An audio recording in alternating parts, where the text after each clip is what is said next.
Hi from very lovely and sunny day. So if you wanna support me, you can subscribe my channel. Desteklemek için kanalıma abone olabilirsiniz. Size iyi dinlemeler, bana iyi okumalar. Chapter 10. The Little Prince. He found himself in the neighborhood of the asteroids 325, 326, 327, 328, 329, and 330. He began, therefore, by visiting them in order to add to his knowledge. The first of them was inhabited by a king, clad in royal purple and ermine. He was seated upon a throne which was at the same time both simple and majestic. "Oh, here is a subject!" exclaimed the king, when he saw the little prince coming. And the little prince asked himself, how could he recognize me when he had never seen me before? He didn't know how the world is simplified for kings. To them, all men are subjects. "Approach so that I may see you better," said the king, who felt consumingly proud of being at last a king over somebody. The little prince looked everywhere to find a place to sit down, but the entire planet was crammed and obstructed by the king's magnificent ermine robe. So he remained standing upright, and since he was tired, he yawned. "It is contrary to etiquette to yawn in the presence of a king," the monarch said to him. "I forbid you to do so." "I can't help it. I can't stop myself," replied the little prince, thoroughly embarrassed. "I have come on a long journey, and I have had no sleep." "Oh, then," king said, "I order you to yawn. It's years since I have seen anyone yawning. Yawns to me are objects of curiosity. Come now, yawn again. It's an order." "That frightens me. I cannot any more," murmured the little prince, now completely abashed. "Hmm," replied the king. "Then I order you sometimes to yawn and sometimes to—" He sparred a little and seemed vexed. For what the king fundamentally insisted upon was that his authority should be respected. He tolerated no disobedience. He was an absolute monarch. But because he was a very good man, he made his orders reasonable. "If I ordered a general," he would say, by way of example, if I ordered a general to change himself into a seabird, and if the general didn't obey me, that will be not the fault of the general, it will be my fault." "May I sit down?" came now a timid inquiry from little prince. "I order you to do so," the king answered him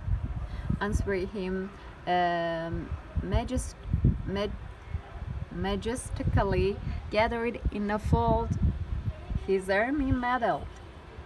But the little prince was wondering. The planet was teeny. Over what could this king really rule?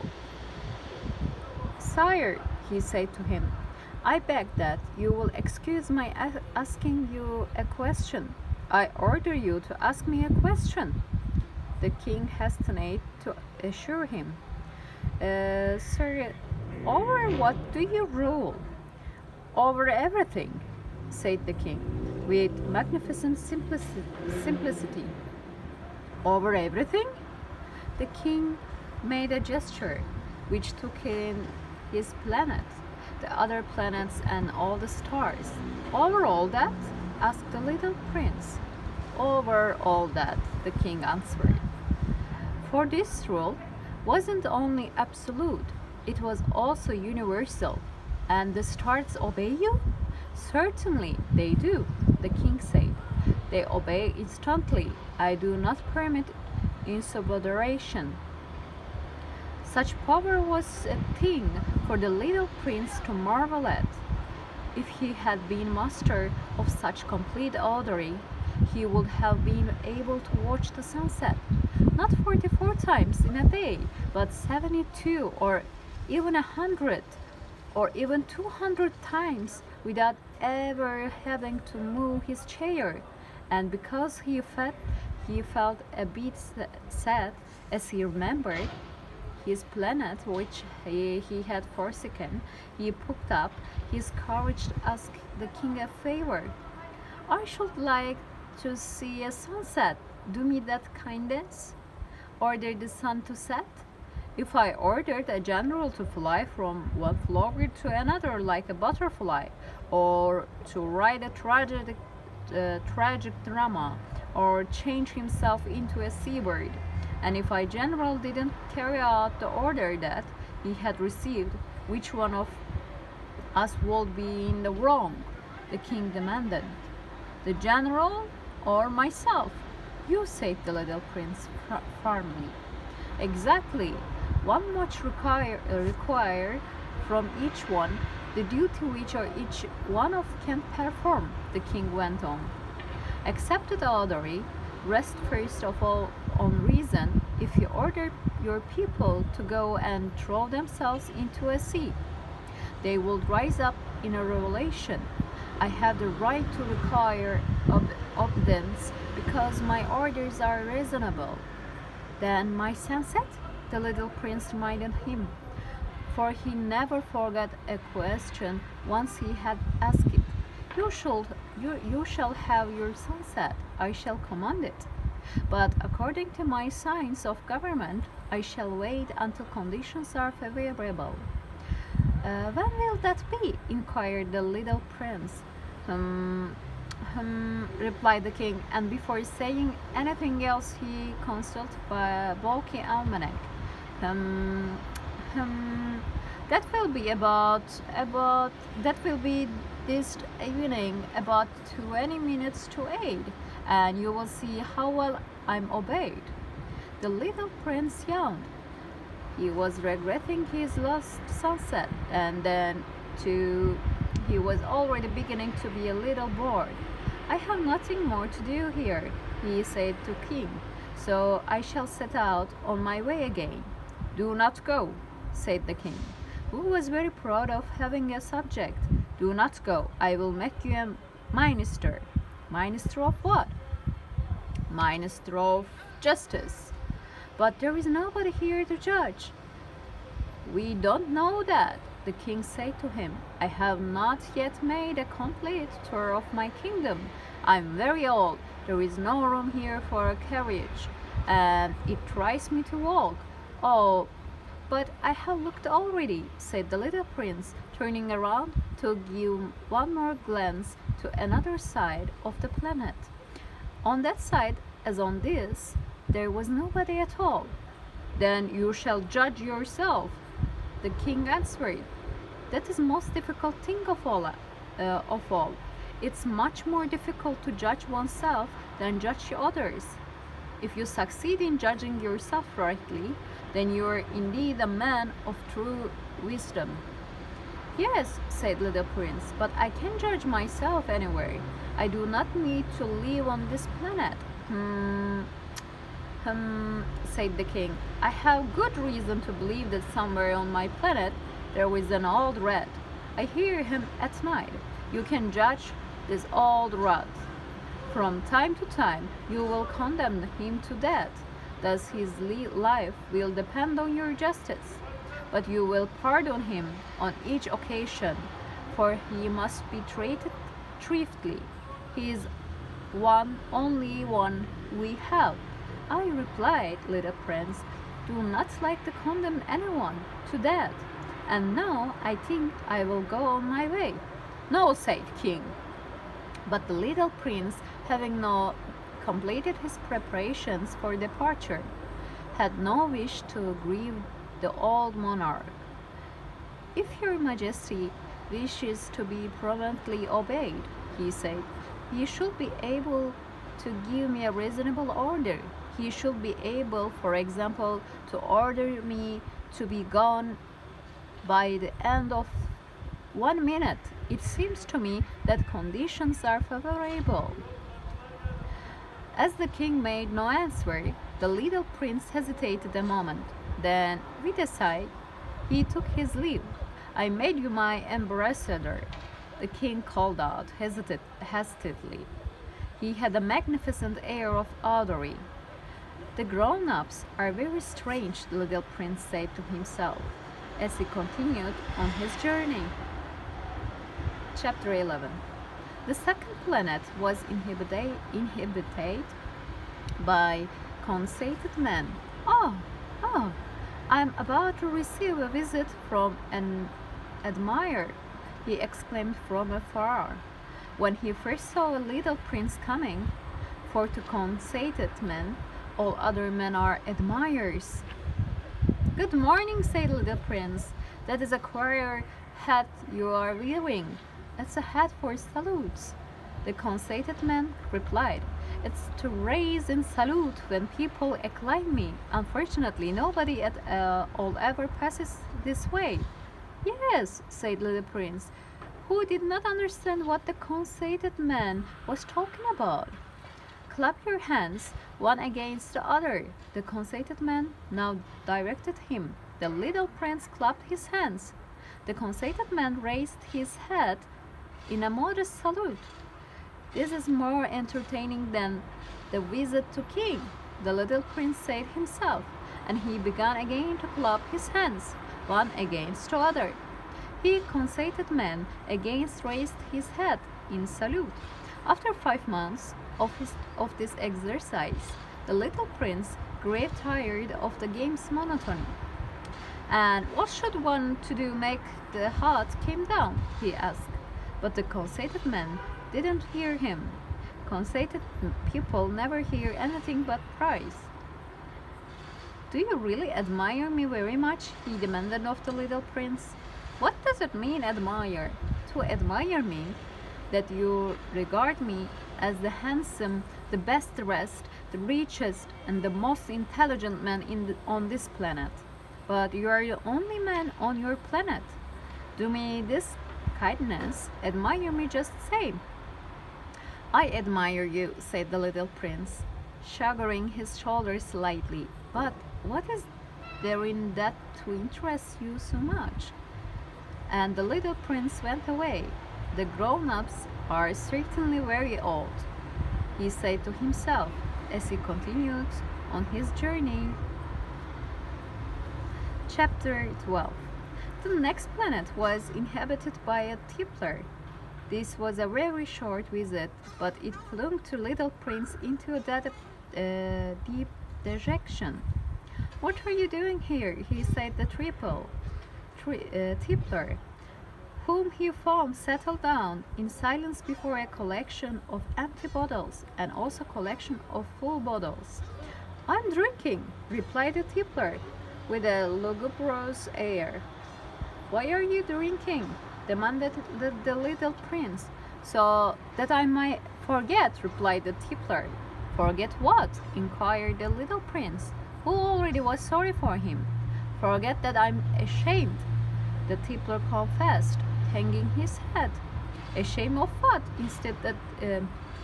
Insisted the little prince, who wanted to help him. Ashamed of drinking. The tippler brought his speech to an end and shut himself up in an impressible silence, and the little prince went away, puzzled. The grown-ups are certainly very, very old, he said to himself as he continued on his journey.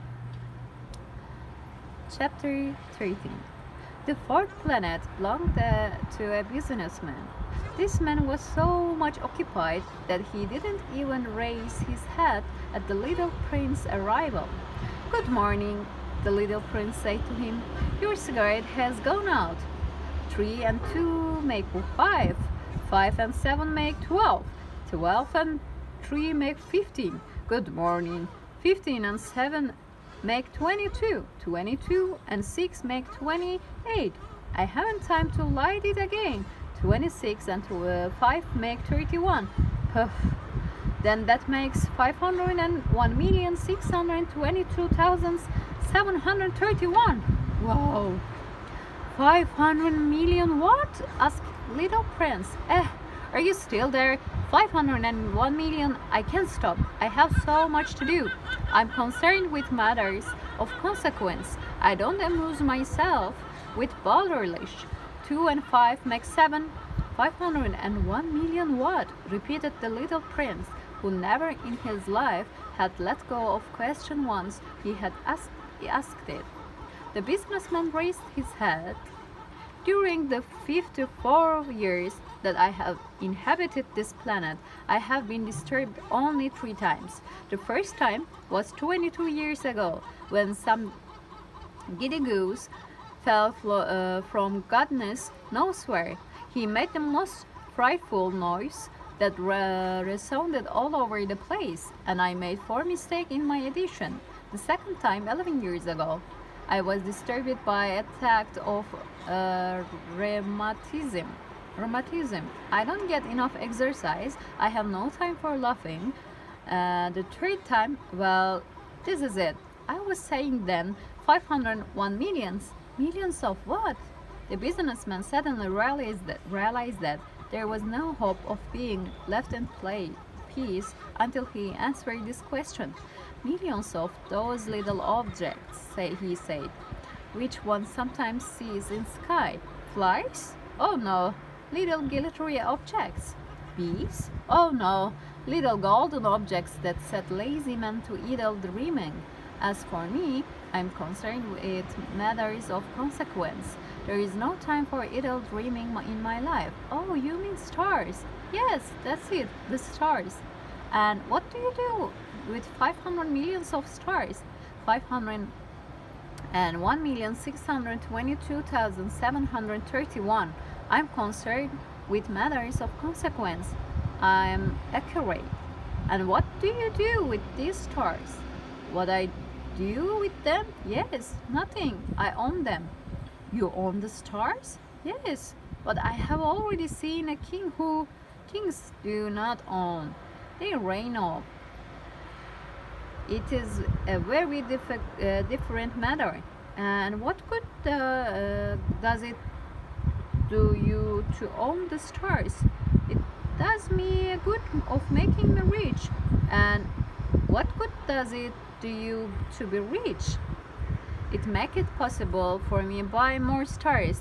If any are ever discovered, this man, the little prince said himself, reasons too little like my poor tripler. Nevertheless, he still had some more questions. How is it possible for one to own stars? To whom do they belong? The businessman retorted peevishly. I don't know, to nobody. Then they belong to me, because I was the first person to think of it. Is that all that is necessary? Certainly. When you find a diamond, that belongs to nobody. It is yours. When you discover an island, that belongs to nobody. It is yours. When you get an idea before anyone else, you take out the patent on it. It is yours. So with me, I own the stars because nobody else before me ever thought of owning them. Yes, that's true, said the little prince. And what do you do with them? I administer them, replied the businessman. I count them and recount them. It is difficult, but I am the man who is naturally interested in matters of consequence. The little prince was still not satisfied. If I own a silk scarf, he said, I could put it around my neck and take it away with me.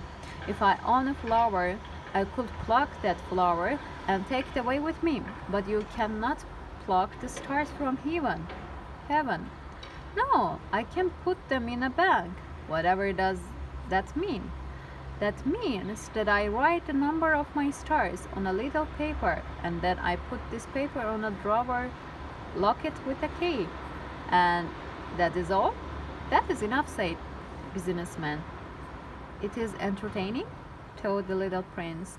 Uh, it is rather poetic, but it is of no great consequence.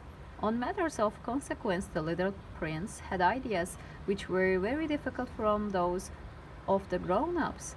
I myself own a flower, he continued his conversation with the businessman, which I water every day. I own 3 volcanoes, which I clean out every week, for also I clean out the one that is extinct one never knows. It is it is of some use to my volcanoes, and it is of some use to my flower that I own them, but you are of no use to the stars. The businessman opened his mouth, but he found nothing to say in answer, and the little prince went away.